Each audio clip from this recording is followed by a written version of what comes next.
بسم اللہ الرحمن الرحیم وَلَقَدْ يَسَّرْنَا الْقُرْآنَ لِلذِّكْرِ فَهَلْ مِن مُّدَّكِرٍ۔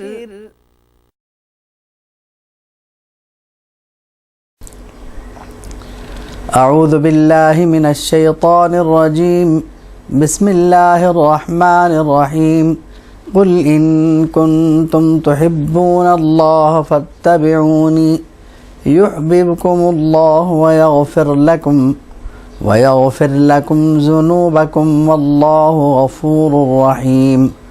قل اطیعوا اللہ والرسول فَإِن تَوَلَّوْا فَإِنَّ اللَّهَ لَا يُحِبُّ الْكَافِرِينَ۔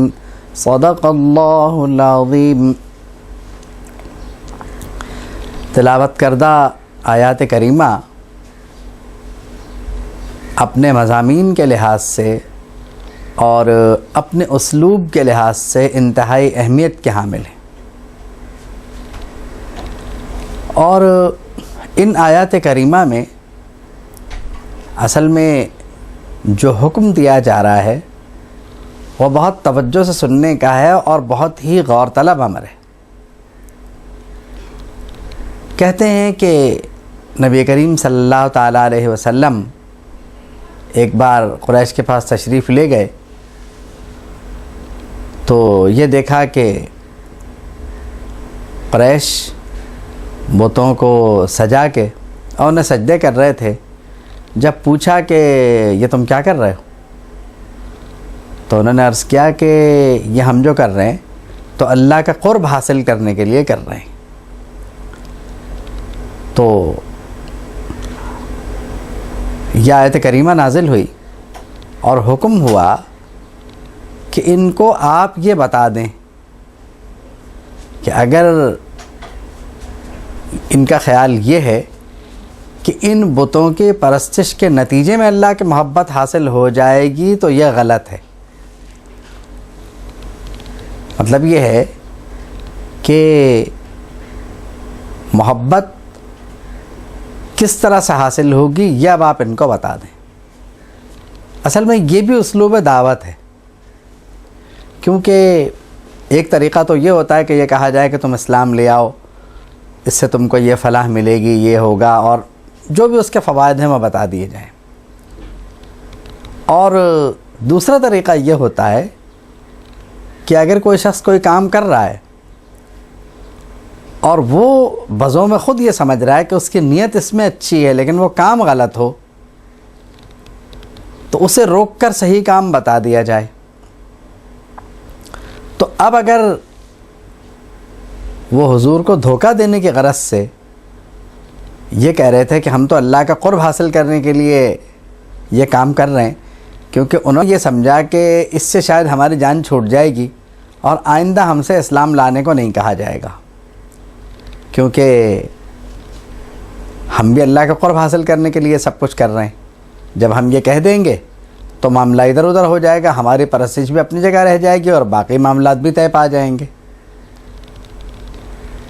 تو حکم یہ ہوا، غالباً حضور نے کوئی جواب اس وقت ارشاد فرمایا یا نہیں یہ تو معلوم نہیں، مگر پھر یہ آیت کریمہ نازل ہوئی کہ اب آپ انہیں دعوت ایک اور اسلوب کے تحت دیں، اور وہ انداز یہ ہو کہ تم جو کام کر رہے ہو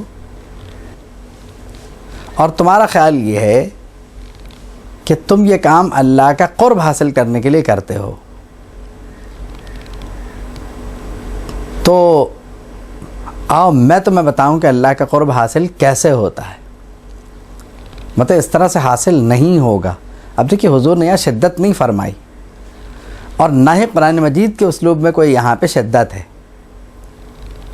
اب فرمائے کہ آپ ان سے کہیے کہ اگر تم اللہ سے محبت کرتے ہو، دیکھیے ایک طریقہ تو یہ ہوتا کہ یہ کہا جاتا تم مشرک ہو، تم بدعتی ہو، تم یہ ہو اور تم پتہ نہیں کیا کیا ہو۔ تو اب اگر یہ کہا جاتا تو وہ بھڑک اٹھتے، کام کرنے کا طریقہ ہوتا ہے نا، امر بالمعروف کا بھی طریقہ ہوتا ہے. یعنی آپ کسی کے فعل کو دیکھ کر ایک تو یہ ہے کہ اس پہ حکم لگا کے اسے مشتعل کر دیں، اور دوسرا یہ ہوتا ہے کہ تم غلط راستے پہ جا رہے ہو، میں تمہیں صحیح راستہ بتاتا ہوں، آؤ، مطلب وہ راستہ میرے پاس ہے. تو یہاں بھی آپ یہ دیکھیے کہ قرآن مجید کے اسلوب نے ایسا رنگ اختیار کیا اور اس انداز میں بات ارشاد فرمائی گئی کہ انہیں برا بھی نہیں لگا اور بات بھی ہو گئی. تو اب فرمایا کہ آؤ میں تمہیں بتاتا ہوں. دعویٰ تو تمہارا یہی ہے کہ ہم بتوں کے پرستش سے اللہ کی قربت حاصل کرنا چاہتے ہیں، دعویٰ تمہارا یہی ہے. لیکن میں تمہیں بتاتا ہوں کہ اصل میں مسئلہ یہ نہیں ہے. اللہ کا قرب حاصل کرنا چاہتے ہو اگر تم، تو میں تمہیں اس سے بھی آسان راستہ بتا دوں. یہ تو شرک ہے، بتوں کے پرستش یہ شرک ہے. میں تمہیں ایک آسان راستہ بتاتا ہوں. وہ آسان راستہ کیا ہے؟ بہت آسان ہے. بہت آسانی سے تم اسے اختیار بھی کر سکتے ہو، بغیر کسی تکلیف کے اختیار کر سکتے ہو. نہ مالی اعتبار سے تم پہ کوئی بوجھ پڑے گا، نہ ذہنی اعتبار سے تم کسی کوفت میں مبتلا ہوگے، تمہارا کام بھی ہو جائے گا. بھئی اللہ سے محبت کرتے ہو نا، تو میں تمہیں محبت کی تعلیم دیتا ہوں. یعنی اللہ سے محبت کیسے کی جائے یہ میں تم کو بتاتا ہوں. مطلب یہ ہے کہ یہاں یہ بتایا جا رہا ہے کہ حضور یہ اعلان فرمائیں کہ وہ سب کے خیر خواہ ہیں، اور وہ نہیں چاہتے کہ کوئی آگ میں گرے. تو اب خیر خواہی کیا ہے میں تمہیں بتاتا ہوں. دیکھیے بات یہ ہے کہ اللہ کا قرب کہاں ہے یہ منزل صرف حضور کو معلوم ہے، اور کسی کو نہیں معلوم، اور جسے بھی معلوم ہے وہ حضور کے بعد ہے. تو فرمایا کہ ان کنتم تحبون اللہ. یہ نہیں فرمایا کہ اگر تم اللہ سے محبت کا دعویٰ کرتے ہو، اس میں بھی اشتعال کا خطرہ تھا. فرمایا اچھا اگر تم اللہ سے محبت کرتے ہو. دیکھیے ہوتا یہ ہے کہ آپ اگر کسی سے یہ کہیں کہ تم فلاں سے محبت کرتے ہو نا تو مت کرو، تو اس کا جذبہ شدید ہو سکتا ہے. یا اگر اس سے کہا جائے کہ جو کچھ تم کر رہے ہو وہ سب کا سب غلط ہے، اس سے بھی جذبہ شدید ہو سکتا ہے. اگر اس کے ساتھ شامل ہو کر یہ کہا جائے کہ اچھا جس سے تم محبت کرتے ہو میں بتاتا ہوں کہ اس کی خواہشات کیا ہیں، اس سے محبت کیسے ممکن ہے، کیونکہ تم سے زیادہ میں اسے جانتا ہوں. دیکھیے یہاں پر اس آیت کریمہ میں نبی کریم صلی اللہ تعالی علیہ وسلم کی جو شان نمایاں ہو کے سامنے آ رہی ہے وہ یہ ہے کہ حضور اللہ کو سب سے زیادہ جانتے ہیں. اسی لیے وہ یہ فرما رہے ہیں کہ اگر تم محبت کرتے ہو تو پھر میں تمہیں بتاتا ہوں کیسے کی جائے. ایک بات جو بڑی جسے کہنا چاہیے کہ توجہ کے قابل ہے اور جو بہت ہی جسے کہنا چاہیے کہ پتے کی بات ہے، وہ یہ ہے کہ کفار نے یہ نہیں کہا کہ اب تم ہمیں بتاؤ گے کہ یہ محبت کیسے کی جائے اللہ سے. دیکھیے حضور نے بہت بڑی بات کی تھی. اب ان میں سے کئی لوگ ایسے ہوں گے جو عمر میں حضور سے بڑے ہوں گے. تو حضور نے جب یہ ارشاد فرمایا کہ اگر تم اللہ سے محبت کرتے ہو، تو انہوں نے یہ نہیں کہا کہ تم ہمیں کیا بتاؤ گے، تم تو خود ہم سے چھوٹے ہو اور تم تو ہمیں پہلے بھی کئی بار یہ بات بتا چکے ہو، تو ہمیں تمہاری بات نہیں سننی. انہوں نے یہ نہیں کہا. فرمایا کہ فاتبعونی، میری اتباع کرو، میرے نقش قدم پہ چل پڑو، جو میں کہہ رہا ہوں اسے مان لو. تو یہ تو ہوگی محبت.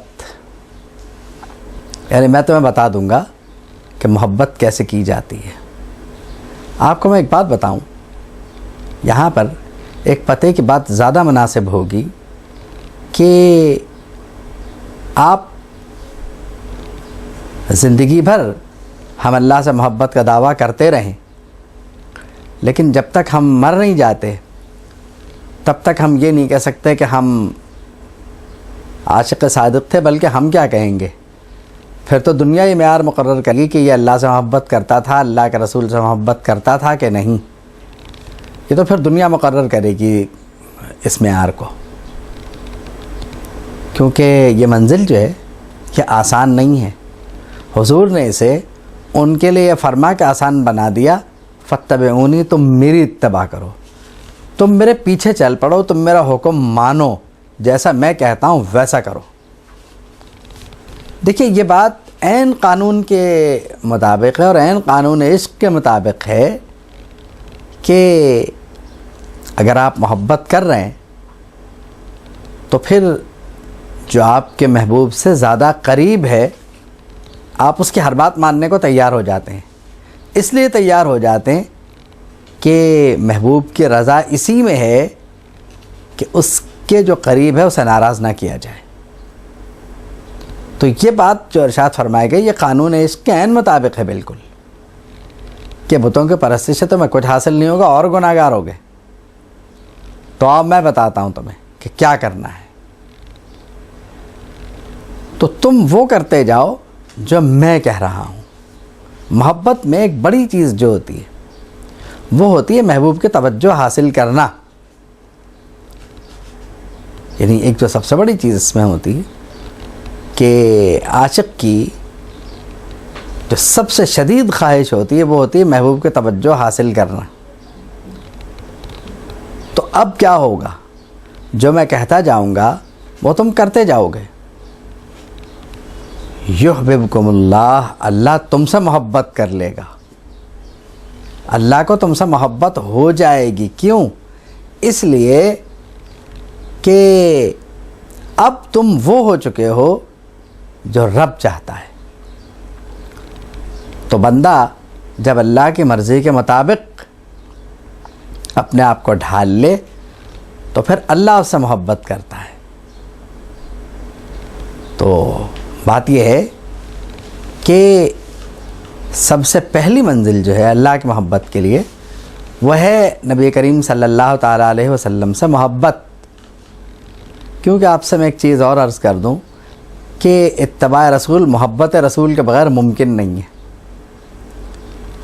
مطلب یہ ہے کہ محبت ایک اعتماد بحال کرتی ہے۔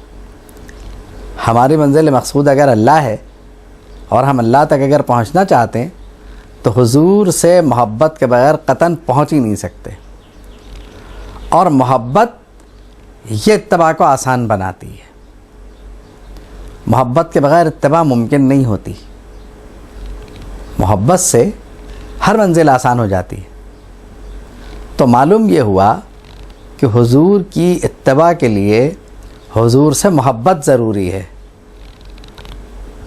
اور حضور سے محبت ہو جائے تو اللہ سے خود محبت ہو جائے گی۔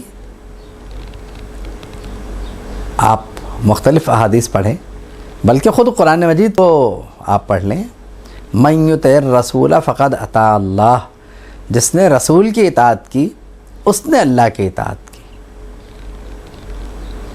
اور اگر دوسرے لفظوں میں ہم بات کریں تو یوں ہوگی کہ جس نے رسول سے محبت کی اس نے اللہ سے محبت کی۔ یہ کبھی ہو ہی نہیں سکتا کہ رسول سے محبت کرنے والا معاذ اللہ اللہ سے محبت نہ کرے، یہ تو ہو ہی نہیں سکتا۔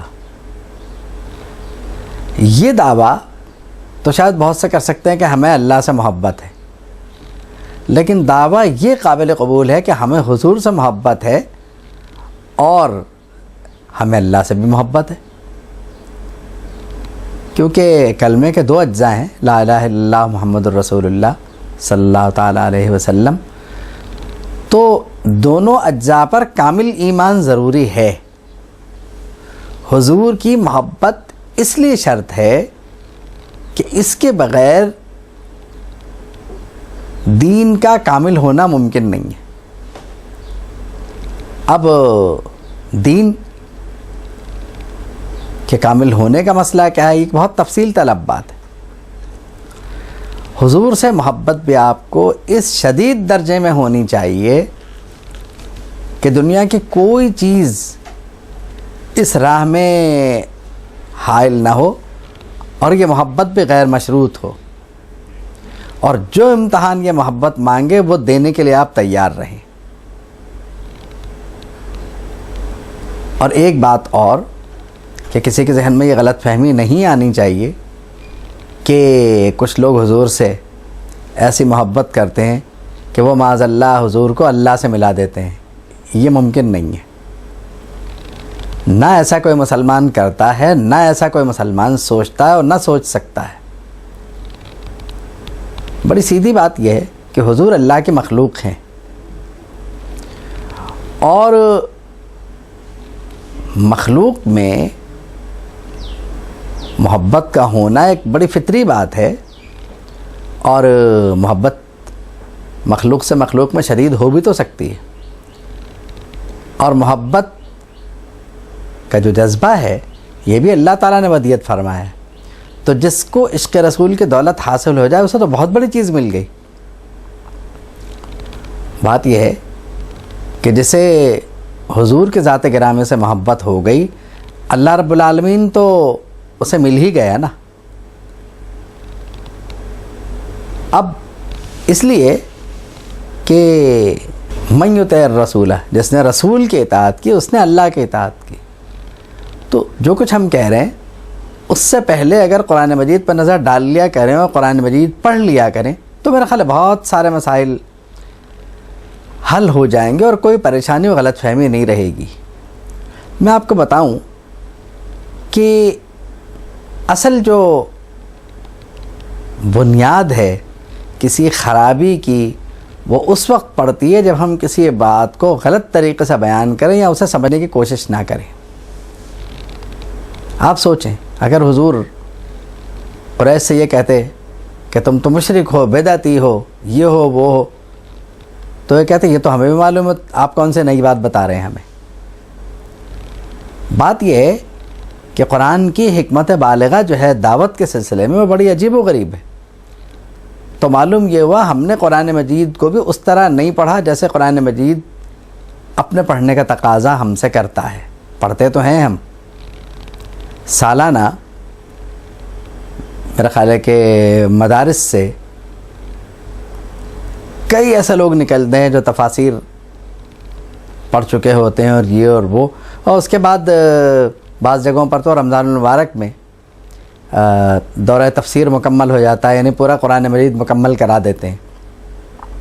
لیکن یہ بات یہ ہے کہ برکت کے لیے تو یہ ہو جاتا ہے، لیکن کیا ان میں تدبر کی صلاحیت پیدا ہوتی ہے؟ اور ایک اور بات جو بڑی جیسے کہ کے قابل توجہ ہے وہ یہ ہے کہ پورا رمضان شریف ہم نے انہیں چلیے دورہ قرآن دورہ تفسیر پڑھایا، اس میں کئی لوگ بیٹھے اور ہر سطح کا انسان بیٹھا یہ سمجھ کے بڑی نیک نیتی سے بیٹھا کہ میں جب یہاں سے اٹھوں گا تو قرآن مجید مجھے آ چکا ہوگا۔ لیکن شاید آپ کو نہیں معلوم کہ ان میں سے بعض ایسے ہوتے ہیں جو ناظرہ قرآن مجید پڑھنا بھی نہیں جانتے، لیکن جب وہ رمضان شریف کے بعد اٹھتے ہیں تو مفسر قرآن سمجھ کے اٹھتے ہیں اپنے آپ کو کہ اب وہ مفسر قرآن بن گئے، جو وہ چاہیں گے وہ تفسیر ہوگی اور جو وہ کہیں گے وہ تفسیر قرآن ہو جائے گی۔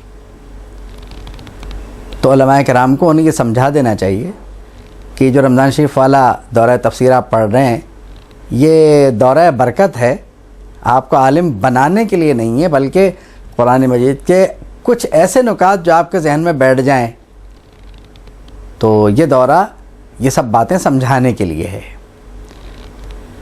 یہ نہیں ہوتا ہے بعض مقامات پر 8-8 10-10 گھنٹے کا 8-8 گھنٹے کا 6-6 گھنٹے کا درس قرآن مجید دیا جاتا ہے۔ میں سمجھتا ہوں کہ جس کتاب کو پڑھنے سمجھنے اور اس کی تفسیر لکھنے میں لوگوں نے برسوں لگا دیے، ایک عام اٹھنے والا اگر اس غلط فہمی کا شکار ہو کے اٹھے کہ وہ مفسر قرآن بن کے اٹھا ہے تو یہ بڑی تعجب اور حیرت کی بات ہے۔ اسے یہ سمجھانا چاہیے کہ تم مفسر قرآن بن کے نہیں اٹھے ہو، بلکہ تم نے 30 دن اپنا وقت اللہ اور اس کے رسول کی رضا حاصل کرنے کے لیے گزارا ہے، اب مزید مطالعہ بھی کرو، اور اسے ایسے تفاسیر بتا دی جائیں کہ جن کو وہ سال بھر دیکھتا رہے. یہ نہیں کہ اب وہ اگلے سال کا انتظار کرے کہ اگلے سال پھر کسی درس تفسیر میں شریک ہو جائیں گے اور پھر نئی نئی باتیں جو ہے ہم وہاں پہ وہ شروع کریں گے. ہے تو یہ بہت اچھی بات کہ قرآن مجید سے عوام کی جو ذہنی وابستگی ہے وہ قائم کی جائے، لیکن یہ وابستگی کس طرح کی ہے؟ جب وہ اٹھتا ہے تو اس کا ذہنی شعور کس قدر پختہ ہوا، ہمیں یہ بھی دیکھنا ہوتا ہے، اور یہ دیکھنا چاہیے کہ اس نے اپنی اگلی زندگی جو بقیہ بچ گئی ہے اسے گزارنے کے لیے قرآن مجید سے کیا سیکھا. ایک تو یہ بات ہو گئی.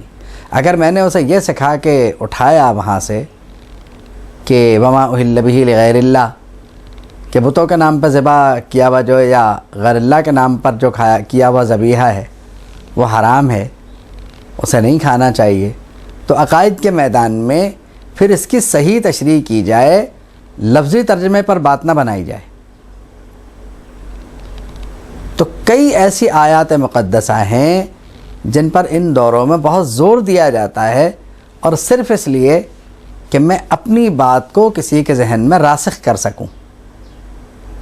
ورنہ اگر میں قرآن مجید کا دورہ اس نیت سے کراؤں کہ جس کو میں دورہ کرا رہا ہوں وہ عشق رسول کے دولت سے مالا مال اٹھے، تو پھر تو شریعت بھی اسے آ جائے گی، طریقت بھی اسے آ جائے گی، سب کچھ اسے ہی آ جائے گا. لیکن میری نیت یہ ہو تو صحیح، میں یہ کہوں تو صحیح کہ مجھے یہی کرنا ہے.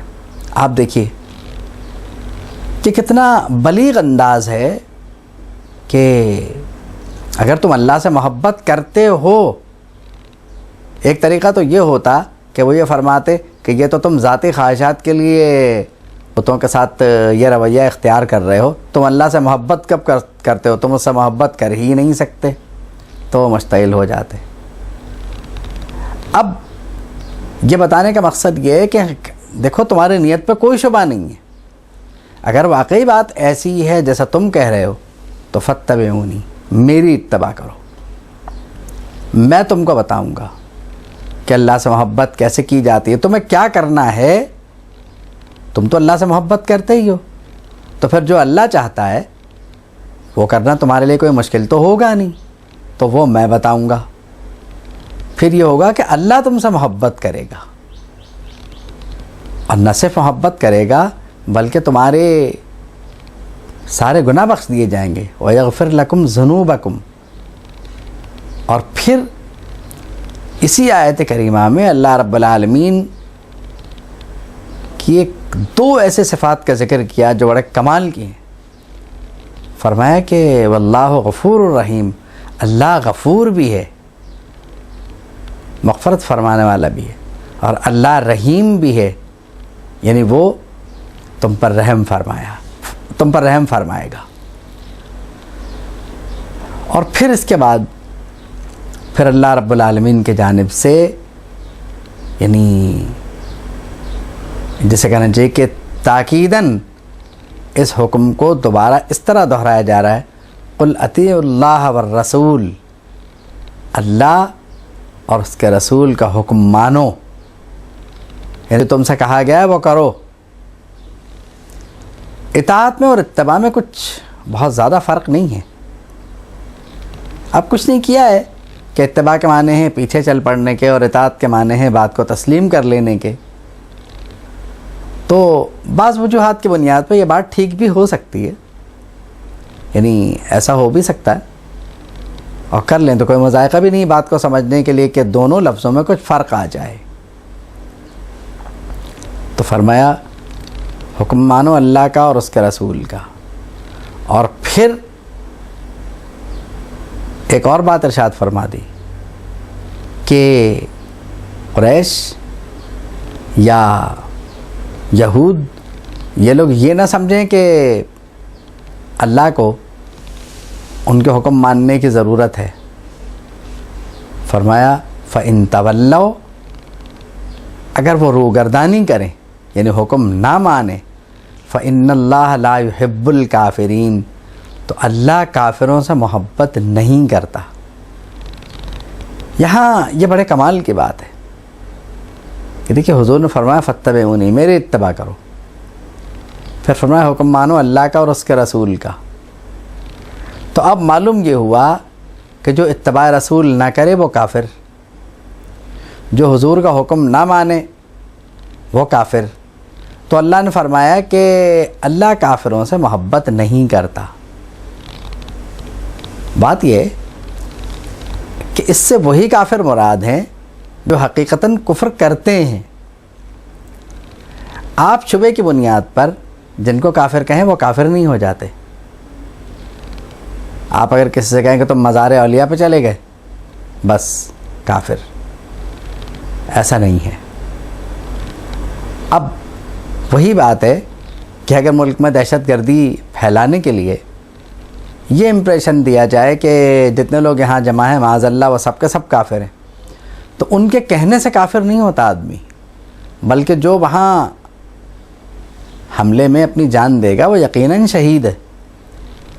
من مات مؤمنا فہو شہید، جو مومن مرا وہ شہید ہے۔ تو وہ تو شہید ہو گئے، حملہ کرنے والے کا کیا ہوا پتہ نہیں، وہ جو جان سے گئے وہ تو شہید ہو گئے۔ مسجد میں شہید ہونے والے، مسجد میں کبھی معاذ اللہ کافر جمع ہوئے ہیں؟ کبھی ایسا کوئی مجمع کوئی دکھا دے کہ جس میں اللہ اور اس کے رسول کا ذکر ہو رہا ہو اور یہ کہا جائے کہ یہ مجمع معاذ اللہ کافر ہے، تو ایسا کبھی ہو سکتا ہے کیا؟ تو آپ اپنے طور پر فرض کر کے